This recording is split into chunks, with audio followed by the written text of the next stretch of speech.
Hi dears, welcome back to my channel. നമുക്കിന്ന് വളരെ എളുപ്പത്തിലൊരു churidar cutting അങ്ങ് പഠിച്ചാലോ? ഇനിയിപ്പോൾ നിങ്ങൾക്ക് ചുരിദാറിൻ്റെ മെഷർമെൻ്റ് ഒന്നും എടുക്കാൻ അറിയില്ല, കട്ട് ചെയ്യാൻ അറിയില്ല, ആദ്യമായിട്ടാണ് നിങ്ങൾ ഈ ഒരു സ്റ്റിച്ചിങ് മേഖലയിലേക്ക് വരുന്നതെങ്കിൽ അവർക്കെല്ലാം വളരെ ഉപകാരപ്രദമാവുന്നൊരു വീഡിയോ ആണ് ഇന്നത്തേത്.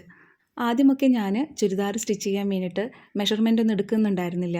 നമ്മുടെ കയ്യിലുള്ള ചുരിദാർ നമ്മുടെ മെറ്റീരിയലിൻ്റെ മുകളിൽ അങ്ങ് മടക്കിയിടും. എന്നിട്ട് അതേപോലെ അങ്ങ് അതിൻ്റെ അളവുകളൊക്കെ അങ്ങ് വരഞ്ഞെടുത്തിട്ട് കട്ട് ചെയ്തിട്ട് സ്റ്റിച്ച് ചെയ്യുകയായിരുന്നു ചെയ്തിരുന്നത്. പക്ഷേ ഇപ്പോൾ മെഷർമെൻ്റ് എല്ലാം ഒരുപാട് വീഡിയോസുകളൊക്കെ നോക്കി പഠിച്ചപ്പോൾ എനിക്ക് മെഷർമെൻറ്റുകളെല്ലാം വളരെ എളുപ്പമായിട്ട് തോന്നി. കുറച്ച് ടിപ്സും ട്രിക്സും ഒക്കെ നമ്മളങ്ങ് പഠിച്ചു കഴിഞ്ഞിട്ടുണ്ടെങ്കിൽ ഏത് മെഷർമെൻറ്റിലാണെങ്കിലും ഏത് തരത്തിലുള്ള ചുരിദാർ വേണമെങ്കിലും നമുക്ക് സ്റ്റിച്ച് ചെയ്തെടുക്കാൻ കഴിയും.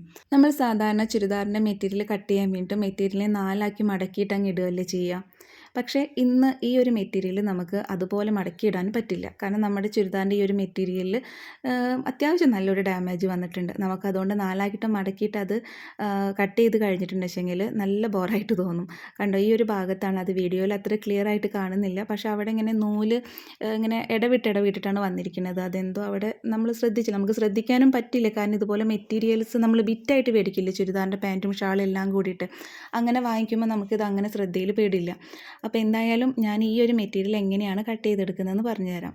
ആദ്യം ചെയ്യേണ്ടത്, നമ്മൾ ഏത് ചുരിദാറാണോ നമുക്ക് അളവിനായിട്ട് എടുക്കുന്നത് ആ ചുരിദാറിൻ്റെ അടിവശത്തെ വീതി ഉണ്ടല്ലോ, ആ വീതിയാണ് നമ്മൾ ആദ്യം കണക്കാക്കേണ്ടത്.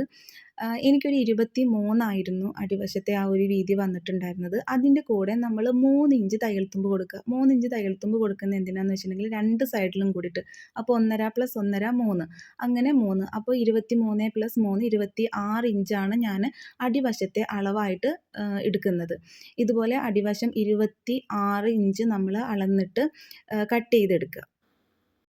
മെറ്റീരിയൽസിൻ്റെ ചുളിവെല്ലാം നിവർത്തി പിടിച്ചതിന് ശേഷം അല്ലെങ്കിൽ ഒന്ന് അയൺ ചെയ്തതിന് ശേഷം നമ്മൾ അളവ് അളന്ന് മാർക്ക് ചെയ്യാൻ വേണ്ടി നോക്കുക. ഞാനിത് കട്ട് ചെയ്ത് കഴിഞ്ഞതിന് ശേഷമാണ് ഞാനിത് അയൺ ചെയ്തെടുത്തത് കേട്ടോ. എനിക്ക് വലിയ ചുളിവായിട്ട് തോന്നിയില്ല.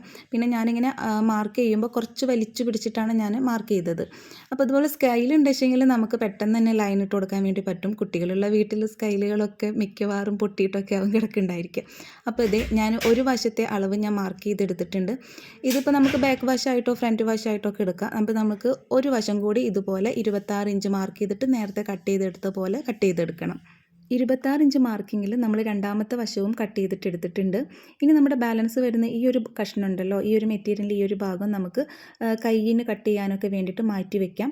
ഇനി നമുക്ക് ആദ്യം കട്ട് ചെയ്തെടുത്തിട്ടുള്ള ആ 2 പീസുകൾ നമുക്കൊന്ന് അയൺ ചെയ്തെടുക്കാം. ഇപ്പോൾ ഇത് ഞാനത് അയൺ ചെയ്ത് എടുത്തിട്ടുണ്ട്. ഇനി നമുക്കിത് കട്ട് ചെയ്യാനും മാർക്ക് ചെയ്യാനൊക്കെ നോക്കാം. നമ്മളിപ്പോൾ കട്ട് ചെയ്തെടുത്തിട്ടുള്ള 2 പീസും ഇതുപോലെ നടുമടക്കിയിട്ടിടുക. സെപ്പറേറ്റ് ആയിട്ട് നടുമടക്കിയിട്ട് ഒന്നിന് മുകളിൽ ഒന്നായിട്ട് വെക്കുക. ഇതുപോലെ ഒന്നിന് മുകളിൽ ഒന്നായിട്ട് ഞാൻ ആ തുണികൾ നടുമടക്കിയിട്ട് വെച്ചിട്ടുണ്ട്.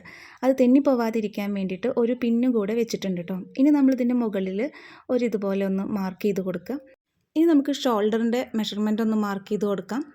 ഓരോ സൈസിലുള്ളവർക്ക് ഷോൾഡറിൻ്റെ അളവിൽ വ്യത്യസ്തം ഉണ്ടായിരിക്കും. അപ്പം ഞാൻ അതിൻ്റെ ഒരു ചാർട്ട് ഒന്ന് കാണിച്ചു തരാം. ഈ ഒരു സൈസ് ചാർട്ട് വെച്ചിട്ട് നമുക്ക് ഏകദേശമൊക്കെ നമ്മുടെ അളവെടുത്തിട്ട് സ്റ്റിച്ച് ചെയ്യാൻ വേണ്ടി പറ്റും. പക്ഷെ എന്നിരുന്നാലും നമുക്ക് ഇതുപോലെ കറക്റ്റായിട്ട് ഇതേ അളവിൽ ഒരാൾക്ക് സ്റ്റിച്ച് ചെയ്ത് കൊടുത്താൽ അങ്ങോട്ടും ഇങ്ങോട്ടൊക്കെ ചെറിയൊരു പ്രശ്നങ്ങളുണ്ടായിരിക്കും. നമ്മളെപ്പോഴും നമ്മൾ അളന്നെടുത്തിട്ട് സ്റ്റിച്ച് ചെയ്യുന്നത് പോലെ ആവില്ല. അപ്പോൾ ഏകദേശം ഒരു കണക്ക് മാത്രമാണ് ഇതെന്നാണ് എനിക്ക് തോന്നിയിട്ടുള്ളൊരു കാര്യം കേട്ടോ. അപ്പോൾ ഞാനിതാ എൻ്റെ ഷോൾഡർ ലെങ്ത്ത് ഞാനൊരു 6 ഇഞ്ച് ഞാനിവിടെ മാർക്ക് ചെയ്ത് കൊടുക്കുന്നുണ്ട്. 6 ഇഞ്ച് മാർക്ക് ചെയ്തിട്ട് 1/2 ഇഞ്ച് തയ്യൽ തുമ്പ് കൂടെ കൊടുത്തിട്ടുണ്ട്. എന്നിട്ട് ഈ 6 ഇഞ്ചിൽ നിന്ന് നമ്മൾ താഴത്തേക്ക് ഒരു 6 ഇഞ്ച് ഒരു ലൈൻ ഇട്ട് കൊടുക്കുക. നമ്മുടെ ഷോൾഡറിൻ്റെ അളവ് എത്രയാണോ വരുന്നത് അത്ര തന്നെ നമ്മുടെ കൈക്കുഴിയുടെ ഇറക്കവും അത്ര തന്നെയാണ് വരിക. ചിലപ്പോൾ നമ്മൾ ഓരോരുത്തരുടെ ശരീരത്തിൻ്റെ സൈസിന് വ്യത്യാസം ഉണ്ടായിരിക്കും, ഷേപ്പിൽ വ്യത്യാസം ഉണ്ടായിരിക്കും. അപ്പോൾ ഇതിലും ചെറിയൊരു മാറ്റങ്ങളൊക്കെ വരാം. അപ്പോൾ ഒരു 6 ഇഞ്ച് താഴത്തേക്ക് ഒരു ലൈൻ ഇട്ട് കൊടുക്കുക. അതിനുശേഷം നമ്മുടെ കൈക്കുഴി വരയണം. അപ്പോൾ നമുക്കൊരു എല്ല് പോലെ വരഞ്ഞു കൊടുക്കണം. അതിന് വേണ്ടിയിട്ട് നമ്മുടെ ബ്രസ്റ്റ് സൈസ് എത്രയാണോ ആ സൈസിനെ 4 കൊണ്ട് ഹരിക്കുക. അപ്പോൾ നമ്മൾ 30 ആണെങ്കിൽ 30 ഹരിക്കണം 4 7.5 കിട്ടും. 32 ആണെങ്കിൽ 32 ഹരിക്കണം 4 8 കിട്ടും. അങ്ങനെ എത്രയാണോ ബ്രസ്റ്റിന് സൈസ് വരുന്നത് അതിനെ 4 കൊണ്ട് ഹരിക്കുക. അപ്പോൾ എനിക്ക് എൻ്റെ അളവ് കിട്ടിയിട്ടുണ്ട്. ഇനി നമുക്ക് കറക്റ്റായിട്ട് കൈക്കുഴി വരഞ്ഞു കൊടുക്കണം. കൈക്കുഴി വരയ്ക്കാൻ അതിൻ്റേതായ ആ സ്കെയിൽ ഇല്ല എന്നുണ്ടെങ്കിൽ നമ്മുടെ ഈ ഒരു കോൺ ഉണ്ടല്ലോ, ആ കോണിൻ്റെ അവിടെ നിന്ന് ഫസ്റ്റ് ഞാൻ ഒരു പോയിന്റ് ഇട്ട് കൊടുത്തില്ലേ, അതൊരു 1.5 ഇഞ്ച് അങ്ങോട്ട് പോയിന്റ് ഇട്ട് കൊടുക്കുക. പിന്നെ നമ്മൾ 6 ഇഞ്ചാണ് നമ്മളിതിൻ്റെ ഇറക്കം മാർക്ക് ചെയ്തിട്ടുള്ളത്. അപ്പോൾ 6 ഇഞ്ചിൻ്റെ പകുതി 3 ഇഞ്ചിൽ മാർക്ക് ചെയ്ത് കൊടുക്കുക.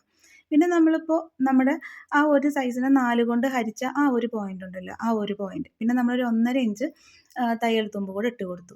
ഇനി ആ പോയിന്റുകളൊക്കെ ഒന്ന് യോജിപ്പിച്ച് കൊടുക്കാം. ആദ്യം 6ൻ്റെ പകുതി 3-ലൊരു പോയിന്റ് കൊടുത്തു. പിന്നെ ആ കോണിലൊരു 1.5 ഇഞ്ച് കൊടുത്തു. പിന്നെ നമ്മൾ ആ 4 കൊണ്ട് ഹരിച്ചതിൻ്റെ ആ ഒരു ഭാഗം, അങ്ങനെ 3 ഭാഗങ്ങളും നമ്മൾ ആ പോയിന്റുകളൊന്ന് ജോയിൻ ചെയ്ത് കൊടുത്തിട്ടുണ്ട്. ഇപ്പോൾ നമ്മുടെ കൈക്കുഴി കിട്ടി. ഇനി നമുക്ക് കഴുത്തിറക്കവും കഴുത്ത് ഏത് മോഡലിലാണ് വേണ്ടത് എന്നുള്ളതൊക്കെ ഒന്ന് മാർക്ക് ചെയ്യണം. അപ്പോൾ ഞാൻ ഇവിടുന്ന് ഒരു 2.5 ഇഞ്ച് ഇതുപോലൊന്ന് മാർക്ക് ചെയ്തെടുത്തിട്ടുണ്ട്. ആ മടക്കിയിട്ട ഭാഗം ഉണ്ടല്ലോ, അവിടെ നിന്ന് ഒരു 2.5 ഇഞ്ച് ഇതുപോലെ മാർക്ക് ചെയ്തെടുത്തിട്ടുണ്ട്. അവിടുന്ന് നമ്മുടെ കഴുത്തിന് എത്രയാണോ ഇറക്കം വേണ്ടത് ആ ഇറക്കം ഒന്ന് മാർക്ക് ചെയ്ത് കൊടുക്കുക. അപ്പോൾ ഞാനൊരു 5 ഇഞ്ചാണ് മാർക്ക് ചെയ്ത് കൊടുക്കണം കേട്ടോ. അത്ര ഇറക്കത്തിലാണ് ഞാൻ കഴുത്ത് വെട്ടിയെടുക്കുന്നത്. അപ്പോൾ ഞാനിത് താഴത്ത് ഇങ്ങനെ നമുക്കൊരു ബോക്സ് പോലെ അങ്ങ് വരഞ്ഞെടുത്താൽ മതി. അപ്പോൾ ഞാനിങ്ങനെ വളഞ്ഞു പോകണ്ടെന്ന് കരുതിയിട്ടാണ് ആദ്യം താഴെ ഒരു 5 ഇഞ്ച് മാർക്ക് ചെയ്തതിന് ശേഷം ഇതുപോലെ ഒരു ബോക്സ് ആക്കിയിട്ട് ഇട്ട് കൊടുക്കുക. കണ്ടില്ലേ, ഇതുപോലെ ഒരു ബോക്സ് വരച്ചു കൊടുക്കുക. അതിനുശേഷം ഈ ഒരു ബോക്സിനുള്ളിൽ ഒതുങ്ങുന്ന ഏതൊരു കഴുത്ത് വേണമെങ്കിലും നിങ്ങൾക്ക് ഏത് മോഡലിലുള്ളത് വേണമെങ്കിലും സ്റ്റിച്ച് ചെയ്തെടുക്കാം കേട്ടോ, മാർക്ക് ചെയ്ത് കൊടുക്കുക. അപ്പം ഞാൻ ഒരു കംപ്ലീറ്റ് ഒരു റൗണ്ടല്ല, പക്ഷേ ഈ ഒരു ചെറിയൊരു കോർണറിൽ മാത്രം ഒരു ചെറിയൊരു കർവ് കൊടുക്കുന്നുണ്ട്. അപ്പം ഞാൻ ഇതുപോലത്തെ ഒരു കഴുത്താണ് കേട്ടോ ഞാൻ മാർക്ക് ചെയ്തെടുക്കുന്നത്. ഇപ്പോൾ നമ്മൾ 2 മെറ്റീരിയലും മടക്കിയിട്ട് ഒന്നിന് മുകളിൽ ഒന്നായിട്ടാണ് വെച്ച് കൊടുത്തിട്ടുള്ളത്. ഇതിപ്പോൾ ഞാൻ ഫ്രണ്ട് കഴുത്താണ് മാർക്ക് ചെയ്തിട്ടുള്ളത്, ബാക്ക് കഴുത്ത് ഞാൻ മാർക്ക് ചെയ്തിട്ടില്ല. അപ്പോൾ നമുക്കിനി ബാക്ക് കഴുത്ത് കൂടെ ഒന്ന് മാർക്ക് ചെയ്ത് കൊടുക്കണം. അപ്പോൾ അതിന് വേണ്ടിയിട്ട് ബാക്ക് കഴുത്തിന് എത്ര ഇറക്കമാണ് വേണ്ടത് വെച്ചെങ്കിൽ നമ്മൾ ഫ്രണ്ട് കഴുത്ത് ചെയ്തതുപോലെ തന്നെ ഇതുപോലൊരു ബോക്സ് ഉണ്ടാക്കി കൊടുക്കുക. എത്ര ഇറക്കത്തിലാണോ വേണ്ടത് വെച്ചെങ്കിൽ അതുപോലൊരു ബോക്സ് വരച്ചതിന് ശേഷം നിങ്ങൾക്ക് ഏത് മോഡലാണ് ബാക്കിൽ കഴുത്ത് കൊടുക്കേണ്ടത് വെച്ചെങ്കിൽ അങ്ങനെ ബാക്ക് കഴുത്ത് കൊടുക്കുക. ഇപ്പോൾ നമ്മുടെ കൈക്കുഴി നമ്മൾ മാർക്ക് ചെയ്തു, കഴുത്ത് നമ്മൾ മാർക്ക് ചെയ്തെടുത്തിട്ടുണ്ട്. ഇനി നമുക്ക് മറ്റുള്ള മെഷർമെൻറ്റുകളൊക്കെ ഒന്ന് നോക്കാം. അതിന് മുമ്പായിട്ട് നമ്മൾ ഫ്രണ്ടിലെ കൈ ഉണ്ടല്ലോ, കൈക്കുഴി ഒന്ന് ഇറക്കി വെട്ടി കൊടുക്കണം. എന്നാലാണ് നമുക്കൊരു ചുളിവില്ലാതെ നല്ലപോലെ കിടക്കുള്ളൂ. അതിന് വേണ്ടി ഇതുപോലെ നമ്മളൊരു ഉള്ളിലേക്കൊരു 1/2 ഇഞ്ച് ഞാനിതുപോലെ മാർക്ക് ചെയ്തിട്ടുണ്ട്. അതിനുശേഷം നമ്മൾ ഷോൾഡറിൻ്റെ അവിടെ നിന്ന് ഈ 1/2 ഇഞ്ചിലേക്ക് ഇതുപോലെ ഒരു ലൈൻ ഇട്ട് കൊടുക്കുക. ഇതാണ് നമ്മുടെ ഫ്രണ്ടിലെ കൈക്കുഴിക്ക് വരയ്ക്കേണ്ടത്. ഇനി നമ്മൾ ഇവിടെ നിന്ന് നേരത്തെ ചെയ്ത പോലെ ഇവിടെ നിന്ന് ഒരു 1.5 ഇഞ്ച് മാർക്ക് ചെയ്ത് കൊടുക്കുക. നമ്മൾ നേരത്തെ ആ ഒരു ബോക്സിൽ 1.5 ഇഞ്ച് മാർക്ക് ചെയ്ത് കൊടുത്തില്ലേ, ഇനി ഇവിടെ നിന്ന് ഒരു 1.5 ഇഞ്ച് മാർക്ക് ചെയ്ത് കൊടുത്തതിന് ശേഷം നേരത്തെ അതേപോലെ തന്നെ ആ പോയിന്റുകളൊന്ന് ജോയിൻ ചെയ്ത് കൊടുത്തിട്ടുണ്ടെങ്കിൽ ഫ്രണ്ടിലെ കൈക്കുഴി കിട്ടി. നമ്മൾ ഫ്രണ്ടിൽ എപ്പോഴും കൈക്കുഴി കുറച്ച് കുനിച്ച് വെട്ടി കൊടുത്തിട്ടുണ്ടെങ്കിലാണ്, കുഴിയായിട്ട് വെട്ടി കൊടുത്താലാണ് നമുക്ക് ആ ഷോൾഡറിൻ്റെ അവിടെ ചുളിവില്ലാതെ ഇങ്ങനെ പൊന്തി നിൽക്കാതെ നിൽക്കുകയുള്ളൂ. ഇപ്പോൾ കറക്റ്റായിട്ട് നമ്മുടെ ഫ്രണ്ടിലെ കൈക്കുഴിയും ബാക്കിലെ കൈക്കുഴിയും റെഡിയായി, ഫ്രണ്ട് കഴുത്തും ബാക്ക് കഴുത്തും റെഡിയായി. ഓക്കെ, ഇനി നമുക്ക് വേസ്റ്റ് റൗണ്ട് നോക്കാം. നമ്മുടെ ഷേപ്പൊക്കെ വരുന്ന ഭാഗം ഉണ്ടല്ലോ, അതിന് വേണ്ടിയിട്ട് ഷോൾഡറിൻ്റെ അവിടുന്ന് ടാപ്പ് ഇതുപോലെ വെച്ചിട്ട് 13-14 ഇഞ്ചിൽ നമ്മളൊന്ന് മാർക്ക് ചെയ്ത് കൊടുക്കുക. അതിനുശേഷം നമ്മുടെ അളവൊന്ന് നോക്കിയിട്ട് ആ അളവിനെ 4 കൊണ്ട് ഹരിച്ചതിന് ശേഷം ആ മാർക്ക്, ആ ഒരു കിട്ടിയ ആൻസർ നമ്മളിവിടെ നിന്ന് പോയിൻ്റ് ചെയ്ത് കൊടുക്കുക. ആ പോയിൻ്റ് അവിടെ നമ്മളൊരു 1.5 ഇഞ്ച് തയ്യൽ തുമ്പും കൂടെ കൊടുക്കുന്നുണ്ട്. ഇനി അതുകൂടെ ഇതുപോലെ സ്കെയിൽ വെച്ചിട്ടൊന്ന് വരഞ്ഞു കൊടുക്കാം. നമ്മുടെ തയ്യൽ തുമ്പാണ് ആദ്യത്തെ ലൈന്, നമ്മൾ തയ്ക്കേണ്ട ലൈനാണ്. ഓക്കെ, ഇനി നമുക്കിതിൻ്റെ ഇറക്കവും പിന്നെ നമ്മുടെ ഓപ്പൺ വരുന്ന ഭാഗം അവിടുത്തെ വീതി എത്ര വരുന്നുണ്ട്, വണ്ണം എത്ര വരുന്നുണ്ടെന്ന് കൂടെ നോക്കാം. അതിന് വേണ്ടി നിങ്ങളുടെ ചുരിദാർ എടുക്കുക. അതിൽ നിങ്ങളുടെ ഈ ഒരു നമ്മുടെ ഓപ്പൺ വരുന്ന ആ ഒരു ഭാഗത്തെ വീതി എത്രയാണെന്നുള്ളതൊന്ന് കറക്റ്റായിട്ടൊന്ന് വലിച്ചു പിടിച്ച് അളന്ന് നോക്കുക. അളന്ന് കൊടുത്തതിന് ശേഷം ഇതിങ്ങനെ അളക്കുകയാണെന്നുണ്ടെങ്കിൽ ഇതിൻ്റെ പകുതി എടുക്കുക. നിങ്ങൾക്ക് എത്രയാണോ കിട്ടിയിരിക്കുന്നത് അതിൻ്റെ പകുതി എടുക്കുക. ആ പകുതി നമ്മൾ മാർക്ക് ചെയ്ത് കൊടുക്കുക. ആദ്യം അതിൻ്റെ ഇറക്കം എത്ര വരുന്നത്, എത്ര ഇറക്കത്തിലാണ് നമ്മുടെ ഓപ്പൺ കൊടുക്കേണ്ടത് നമ്മൾ ഷോൾഡറിൻ്റെ അവിടെ നിന്ന് നമ്മൾ താഴത്തേക്ക് പിടിച്ചിട്ട് നമ്മൾ അതിൻ്റെ ഒരു മാർക്ക് ചെയ്ത് കൊടുക്കുക. ആ മാർക്കിൻ്റെ അവിടെ നിന്ന് നമ്മളിപ്പോൾ എത്രയാണോ നമ്മൾക്ക് നമ്മുടെ ഓപ്പൺ വരുന്നത്, അല്ലെങ്കിൽ ഏത് ഭാഗത്താണ് വരുന്നത് വെച്ചെങ്കിൽ ഇതുപോലെ ഒന്ന് മാർക്ക് ചെയ്ത് കൊടുക്കുക, ഒരു പോയിൻ്റ് ഇട്ട് കൊടുക്കാം. അപ്പോൾ ഇതേ നമ്മുടെ ഓപ്പൺ വരുന്നത് ഈ ഒരു ഭാഗത്താണ്. അപ്പോൾ അവിടെ ഒരു പോയിൻ്റ് ഇട്ട് കൊടുത്തിട്ട് ഞാനൊന്ന് മാർക്ക് ചെയ്ത് കൊടുത്തിട്ടുണ്ട്. ഇനി ഇവിടെയും 1.5 ഇഞ്ച് തയ്യൽ തുമ്പ് കൊടുക്കുക. 1.5-2 ഇഞ്ചൊക്കെ തയ്യൽ തുമ്പ് കൊടുക്കുന്നവരുണ്ട്. ഞാനൊരു 1.5 ഇഞ്ചാണ് തയ്യൽ തുമ്പ് കൊടുക്കുന്നത്. ഓക്കെ, അപ്പോൾ ഞാനൊരു 1.5 ഇഞ്ച് തയ്യൽ തുമ്പ് കൂടെ കൊടുത്തിട്ടുണ്ട്. ഇനി നമ്മുടെ ഫുൾ ലെങ്ത്ത് മാർക്ക് ചെയ്ത് കൊടുക്കാം. ഇനി ഫുൾ ലെങ്ത്ത് മാർക്ക് ചെയ്ത് കൊടുത്തതിന് ശേഷം നമ്മുടെ ചുരിദാറിൻ്റെ അടിവശത്തെ വീതി എത്രയാണ് വരുന്നത് വെച്ചാൽ അത് മാർക്ക് ചെയ്ത് കൊടുക്കുക. അപ്പോൾ നമ്മൾ നേരത്തെ മാർക്ക് ചെയ്ത് ഒരു 23 ആയിരുന്നു. അപ്പോൾ അതിൻ്റെ പകുതി മാർക്ക് ചെയ്ത് കൊടുത്തതിന് ശേഷം ഒരു 1.5 ഇഞ്ച് തയ്യൽ തുമ്പും കൂടെ കൊടുത്തിട്ട് അത് അവിടെ അങ്ങ് മാർക്ക് ചെയ്ത് കൊടുക്കാം. ഇനി നമ്മൾ ഓപ്പൺ ആണ് മാർക്ക് ചെയ്ത് കൊടുക്കേണ്ടത്. അപ്പോൾ നമ്മൾ ആദ്യം ഓപ്പണിൻ്റെ ആ ഒരു വരുന്ന ഭാഗം നമ്മൾ മാർക്ക് ചെയ്ത് കൊടുത്തിട്ടുണ്ട്. ഇനി നമ്മുടെ താഴത്തെ വശത്ത് നിന്ന് മേലത്തേക്ക് ഒരു ലൈൻ ഇട്ട് കൊടുക്കുക. അപ്പോൾ ഇത് ചില ആളുകൾക്ക് കറക്റ്റ് സ്ട്രെയിറ്റ് ലൈൻ ആയിരിക്കും, ചില ആളുകൾക്ക് അത് ചെറിയൊരു ഒരു കർവ് പോലെ ചെറുതായിട്ടൊരു കർവ് പോലെ വരുന്നുണ്ടായിരിക്കും. അതൊക്കെ ഓരോരുത്തരെ ഇഷ്ടം പോലെ സ്റ്റിച്ച് ചെയ്ത് കൊടുക്കുക. ചിലപ്പോൾ കറക്റ്റായിട്ട് നമുക്ക് തുടയൊക്കെ നല്ല തടിയുള്ളൊരു വ്യക്തികളാണെന്നുണ്ടെങ്കിൽ കറക്റ്റ് ഒരു ലൈൻ ഇട്ട് കൊടുത്തിട്ടുണ്ടെങ്കിൽ നമ്മൾ ചില ആളുകൾക്ക് അതൊരു ബുദ്ധിമുട്ടായിട്ട് തോന്നും. അതൊക്കെ ഓരോരുത്തരുടെ ഇഷ്ടം പോലെയാണ് അത് ചെയ്ത് കൊടുക്കേണ്ടത്. എന്തായാലും ഇതുപോലെ നമ്മൾ ആദ്യം മാർക്ക് ചെയ്ത് കൊടുത്ത ഈ ഒരു ഭാഗത്തേക്ക് ചെറുതായിട്ടൊരു ലൈൻ ഇട്ട് കൊടുക്കുക. ഇതുപോലെ ലൈൻ ഇട്ട് കൊടുക്കുക. അപ്പോൾ ഞാൻ നേരത്തെ പറഞ്ഞതുപോലെ ചിലപ്പോൾ ഇത് സ്ട്രൈറ്റ് ലൈൻ ആയിരിക്കാം, അല്ലെങ്കിൽ ഇത് ചെറുതായിട്ടൊരു കർവ് വരും. അതിനുശേഷം എല്ലായിടത്തും 1.5 ഇഞ്ച് തയ്യൽ തുമ്പ് കൊടുക്കുന്നുണ്ട്. ഞാനിത് മാർക്ക് ചെയ്യാൻ എളുപ്പത്തിന് വേണ്ടിയിട്ടാണ് കേട്ടോ ഞാനിങ്ങനെ അടുത്തടുത്ത് 1.5 ഇഞ്ച് ഞാൻ കൊടുക്കുന്നത്. അപ്പോൾ ഇനി എല്ലായിടത്തും ഒരു 1.5 ഇഞ്ച് മാർക്ക് ചെയ്ത് കൊടുത്തിട്ട് നമുക്ക് സ്കെയിൽ ഉപയോഗിച്ചിട്ടോ ടാപ്പ് ഉപയോഗിച്ചിട്ടോ ആ ലൈനും കൂടെ ഒന്ന് ജോയിൻ ചെയ്ത് കൊടുക്കാം. അപ്പോൾ എല്ലായിടത്തും മാർക്കിങ് കഴിഞ്ഞിട്ടുണ്ട്. അപ്പോൾ ഇനി മുകളിൽ നമുക്കൊരു 1/2 ഇഞ്ച് തയ്യൽ തുമ്പ് കൊടുത്തതിന് ശേഷം ആ 1/2 ഇഞ്ചിലൂടെ നമുക്കൊന്ന് കട്ട് ചെയ്തെടുക്കാം. അപ്പോൾ ഞാൻ നേരത്തെ പറഞ്ഞു നമ്മൾ 2 വശവും നമ്മൾ മടക്കിയിട്ട് ഒന്നിൻ്റെ മുകളിൽ ഒന്നായിട്ട് വെച്ച് കൊടുത്തിരിക്കുകയാണ്. അപ്പോൾ നമ്മൾ ആദ്യം കട്ട് ചെയ്യുന്നുണ്ട് നമ്മുടെ ബാക്ക് വശം വരുന്നതിൻ്റെ മാർക്കിംഗ് ഉണ്ടല്ലോ, ആ മാർക്കിംഗ് ആണ് നമ്മൾ ആദ്യം കട്ട് ചെയ്ത് കൊടുക്കുന്നത്. നമ്മൾ ആദ്യം കൊടുത്തിട്ടുള്ള ആ ഒരു മാർക്ക് ഇതാ കാണുന്നത്, ഇതാണ് ബാക്ക് വശത്തെ കൈക്കുഴിയുടെ ആ ഒരു അളവ് വരുന്നത്. അപ്പോൾ ആദ്യം നമ്മൾ ബാക്ക് വശമാണ് കട്ട് ചെയ്തെടുക്കേണ്ടത്.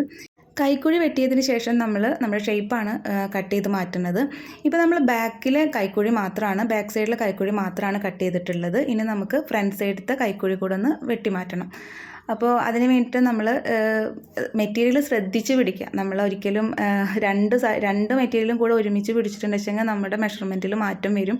അപ്പോൾ നമ്മൾ മുകൾ വശത്തെ ആ ഒരു മെറ്റീരിയൽ മാത്രം ശ്രദ്ധിച്ചിട്ടെടുക്കാൻ വേണ്ടി ശ്രദ്ധിക്കുക, താഴ്വശം പെടരുത്.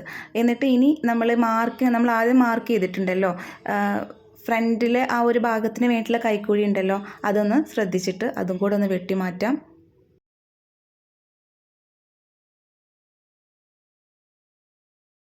ഫ്രണ്ട് സൈഡിലെ കൈക്കുഴിയും കൂടെ വെട്ടിയതിന് ശേഷം ഞാൻ നമ്മുടെ കഴുത്തിൻ്റെ ഭാഗം ഉണ്ടല്ലോ അതാണ് കട്ട് ചെയ്തെടുക്കുന്നത്. അപ്പം ഞാൻ 2 മെറ്റീരിയലും ഒരുമിച്ച് പിടിച്ചിട്ട് ഞാൻ ബാക്ക് സൈഡാണ് ഒരുമിച്ച് ഞാനങ്ങ് കട്ട് ചെയ്ത് കൊടുക്കുകയാണ്. അതിനുശേഷം നമ്മളിപ്പോൾ കൈക്കുഴി വെട്ടി മാറ്റിയതുപോലെ നമ്മൾ ഫ്രണ്ട് സൈഡിലെ മെറ്റീരിയൽ മാത്രം ഒന്ന് പിടിച്ചിട്ട് നമ്മൾ ഫ്രണ്ടിൽ നെക്ക് ഒന്നുകൂടെ ഒന്ന് വെട്ടി കൊടുക്കുക. അപ്പോൾ അത് നമ്മൾ മെറ്റീരിയൽ മാറാതെ നോക്കുക, ഫ്രണ്ടിലെ ആ ഒരു ഭാഗം മാത്രം പിടിക്കുക. 2 സൈഡിൽ കൂടെ പിടിച്ച 2 കഴുത്തും ഒരേപോലെ ആയിരിക്കും. അപ്പോൾ ഞാൻ ഫ്രണ്ടിലെ ആ ഒരു മെറ്റീരിയൽ മാത്രം എടുത്തിട്ട് നേരത്തെ നമ്മൾ കൈക്കുഴി വെട്ടിയെടുത്തതുപോലെ തന്നെ നമ്മളിതിൻ്റെ കഴുത്തിൻ്റെ ഭാഗം ഫ്രണ്ടിലെ കഴുത്ത് കൂടെ ഒന്ന് വെട്ടി മാറ്റുന്നുണ്ട്. അപ്പോൾ നമ്മുടെ ചുരിദാറിൻ്റെ ബോഡി മെഷർമെൻറ്റും കട്ടിങ്ങും ഒക്കെ കഴിഞ്ഞിട്ടുണ്ട്. ഇനി നമുക്ക് കട്ട് ചെയ്യേണ്ടത് കൈയാണ് കട്ട് ചെയ്യേണ്ടത്. കൈ കൂടെ ഒന്ന് കട്ട് ചെയ്തെടുക്കാം. കൈ കട്ട് ചെയ്യാൻ വേണ്ടിയിട്ട് മാറ്റി വെച്ച മെറ്റീരിയലിനെ നമുക്ക് 4ആയിട്ടൊന്ന് മടക്കിയെടുക്കാം. 4ആയിട്ട് മടക്കിയെടുത്തതിന് ശേഷം നിങ്ങൾക്ക് എത്രയാണോ കൈയിറക്കം വേണ്ടത്, ചിലർക്ക് ചെറിയ കൈയായിരിക്കാം, കുറച്ച് ഇറക്കമുള്ള കൈയായിരിക്കാം, അതെല്ലാം ഓരോരുത്തരുടെ ഇഷ്ടമാണല്ലോ. അപ്പോൾ നമുക്ക് എത്രയാണോ കൈയിറക്കം വേണ്ടത് അതൊന്ന് അളന്നെടുക്കാം. അതൊന്ന് അളന്നെടുത്തതിന് ശേഷം നമുക്കതൊന്ന് സ്കെയിൽ വെച്ചിട്ട് അതിനൊരു ലൈൻ ഇട്ട് കൊടുക്കാം. എന്നിട്ട് അവിടെ വെച്ചിട്ടാണ് കേട്ടോ നമ്മുടെ കൈയിൻ്റെ ആ ഒരു ഭാഗം നമ്മൾ അളന്നെടുക്കുന്നത്. അതിന് വേണ്ടിയിട്ട് നമ്മുടെ അളവ് ചുരിദാറുണ്ടല്ലോ അതെടുത്തിട്ട് നമ്മുടെ കൈ ഇതുപോലെ അങ്ങ് വെച്ചിട്ട് ഇങ്ങനെ അങ്ങ് മാർക്ക് ചെയ്തെടുക്കുകയാണ് കേട്ടോ ഞാൻ ചെയ്യുന്നത്. 2 കൈയിൻ്റെയും പോയിൻറ്റുകൾ ഇതുപോലെ വീഡിയോയിൽ കാണുന്നത് പോലെ അങ്ങ് മാർക്ക് ചെയ്തെടുക്കുകയാണ് ഞാൻ ചെയ്യുന്നത്. ഇതുപോലെ മാർക്ക് ചെയ്തിട്ട് നമ്മൾ താഴത്തേക്ക് വരുമ്പോൾ ചെറിയൊരു എന്താ പറയുക, ഒരു ചെറിയൊരു ഷേപ്പ് കൊടുക്കുക. ഇനിയിപ്പോൾ അത് ശരിയായില്ല എന്നുണ്ടെങ്കിൽ നിങ്ങളുടെ മെറ്റീരിയൽ നേരത്തെ കട്ട് ചെയ്ത് വെച്ച ആ ഭാഗം ഉണ്ടല്ലോ അതൊന്നും ഇങ്ങനെ വെച്ചിട്ടൊന്ന് വരച്ചാൽ മതി. അപ്പോൾ നമുക്ക് കറക്റ്റായിട്ട് അത് കിട്ടും. ഇനി നമ്മുടെ കൈവണ്ണം എത്രയാണ് വേണ്ടതെങ്കിൽ അതുകൂടെ ഒന്ന് മാർക്ക് ചെയ്തിട്ട് അതും കൂടെ ഒന്ന് കട്ട് ചെയ്ത് കൊടുക്കുക. ഒരു 1.5 ഇഞ്ച് ഞാൻ തയ്യൽ തുമ്പും കൂടെ കൊടുക്കുന്നുണ്ട്. 1.5 ഇഞ്ച് തയ്യൽ തുമ്പും പിന്നെ നമ്മൾ തയ്ക്കേണ്ട ആ ഒരു ഭാഗം വരുന്നുണ്ടല്ലോ അത്. അപ്പോൾ ഞാൻ ഒന്നുകൂടെ ഇത് കറക്റ്റ് അല്ലേ എന്നുള്ളത് ഒന്നുകൂടെ ഒന്ന് നോക്കുകയാണ് കേട്ടോ. അപ്പോൾ ഇവിടെ ഈ ഒരു ലൈനിലൂടെയാണ് എനിക്ക് തയ്ക്കേണ്ടത്. അപ്പോൾ ഞാനിത് ആ ഒരു കൈയിന് വേണ്ടിയിട്ടുള്ള ഭാഗം കൂടെ ഞാനൊന്ന് കട്ട് ചെയ്തെടുക്കുന്നുണ്ട്. ഇനി നമുക്കിതിൻ്റെ ലൈനിങ് ഒന്ന് കട്ട് ചെയ്തെടുക്കാം കേട്ടോ. ഇപ്പോൾ ഇതേ നമ്മൾ ചുരിദാറിൻ്റെ ബോഡി പാർട്ടും കൈയും നമ്മൾ കട്ട് ചെയ്തെടുത്തു. ഇനി നമുക്ക് ഇതിൻ്റെ ലൈനിങ് ആണ് കട്ട് ചെയ്യുന്നത്. അപ്പോൾ ഞാൻ ആദ്യം ഈ 2 തുണീനെ ഞാനൊന്ന് സെപ്പറേറ്റ് ആക്കിയിട്ട് ആദ്യം ബാക്ക് സൈഡാണ് ഇട്ട് എടുക്കുന്നത്. അപ്പോൾ ഞാൻ ഇതുപോലെ ലൈനിങ്ങിനെ 4ആയിട്ടാണ് മടക്കിയെടുത്തിരിക്കുന്നത്. നമ്മൾ സാധാരണ ചുരിദാറൊക്കെ മടക്കില്ലേ, കട്ട് ചെയ്യാൻ വേണ്ടി മടക്കില്ലേ, അതുപോലെ 4ആയിട്ടാണ് മടക്കിയെടുത്തിട്ടുള്ളത്. ഇനി ഞാൻ ബാക്ക് വശം മാത്രം എടുത്തിട്ട് ഞാൻ ലൈനിങ്ങിൻ്റെ മുകളിൽ ഇങ്ങനെ ഇതുപോലെ പിൻ ചെയ്ത് കൊടുക്കുന്നുണ്ട് കേട്ടോ, തെന്നിപ്പോവാതിരിക്കാൻ വേണ്ടിയിട്ട്. ഇനി ഞാനിതിൻ്റെ ഈ ലൈനിങ് മൊത്തത്തിൽ ഇങ്ങോട്ട് വെട്ടിയെടുക്കാം കേട്ടോ. ബാക്ക് വശം മാത്രമായിട്ട് ഞാൻ വെട്ടുന്നില്ല, 2 വശം ഒരുമിച്ച് പിടിച്ചിട്ട് അങ്ങോട്ട് കട്ട് ചെയ്തെടുക്കുകയാണ് ചെയ്യുന്നത്. ബാക്ക് വശത്തിൻ്റെ അതേ ഷേപ്പിൽ തന്നെ കൈക്കുഴിയും കഴുത്തിൻ്റെ ഇറക്കവും നമ്മുടെ ഷേപ്പും എല്ലാം ഞാൻ അതുപോലെ തന്നെ ഞാനത് കട്ട് ചെയ്തെടുക്കുകയാണ്. ഇനി നമുക്ക് ഇതിലെ ഈ ഒരു ബാക്ക് വശം ഉണ്ടല്ലോ, ഈ ഒരു ബാക്ക് വശം നമ്മൾക്കൊണ്ട് സെപ്പറേറ്റ് ആക്കി മാറ്റിയിടാം. അതിനൊപ്പം തന്നെ അതിൻ്റെ ആ ഒരു ലൈനിങ്ങും മാറ്റിയിടാം കേട്ടോ. ഇനി നമ്മൾ ഈ ലൈനിങ്ങിൻ്റെ മുകളിൽ നമ്മൾ ഫ്രണ്ട് ഭാഗത്തിന് വേണ്ടി കട്ട് ചെയ്ത് വെച്ചിട്ട് ആ ഒരു ഭാഗം ഉണ്ടല്ലോ, അത് ഇതുപോലെ ഒന്ന് വെച്ച് കൊടുത്തിട്ട് പിൻ ചെയ്ത് കൊടുക്കുന്നുണ്ട്. പിൻ ചെയ്ത് കൊടുത്തതിന് ശേഷം നമ്മളിപ്പോൾ ഇവിടെ നോക്കേണ്ടത് ഷേപ്പൊക്കെ ബാക്ക് സൈഡും ഫ്രണ്ട് സൈഡിൻ്റെ ഒരേ ഷേപ്പ് തന്നെയാണല്ലോ. കൈയിൻ്റെ ഇറക്കത്തിലും കഴുത്തിൻ്റെ ഇറക്കത്തിലും മാത്രമാണ് ചെറിയ വ്യത്യാസം ഉണ്ടായിരിക്കുക. അപ്പോൾ ആ 2 ഭാഗങ്ങളും കൂടി ഒന്ന് കട്ട് ചെയ്ത് കൊടുക്കുന്നുണ്ട്. ഇപ്പോൾ അതേ നമ്മൾ ലൈനിങ്ങും കട്ട് ചെയ്തെടുത്തിട്ടുണ്ട്. അപ്പോൾ ഇനി ഈ 2 ലൈനിങ് മാറാതിരിക്കാൻ വേണ്ടിയിട്ട് ശ്രദ്ധിക്കുക. അപ്പോൾ ചുരിദാറിൻ്റെ മെഷർമെൻറ്റ് എടുക്കലും കട്ടിങ്ങുമാണ് ഈ ഒരു വീഡിയോയിൽ കാണിച്ചത്. മറ്റൊരു വീഡിയോയിൽ നമുക്കിതിൻ്റെ സ്റ്റിച്ചിങ് ആയിട്ട് കാണാം. അപ്പോൾ വീഡിയോ ഇഷ്ടപ്പെടുകയാണെങ്കിൽ ലൈക്ക് ചെയ്യാനും ഷെയർ ചെയ്യാനും കമൻറ്റ് ചെയ്യാനും മറക്കരുത്. മറ്റൊരു വീഡിയോ ആയിട്ട് കാണുന്നത് വരെ എല്ലാവർക്കും ബൈ.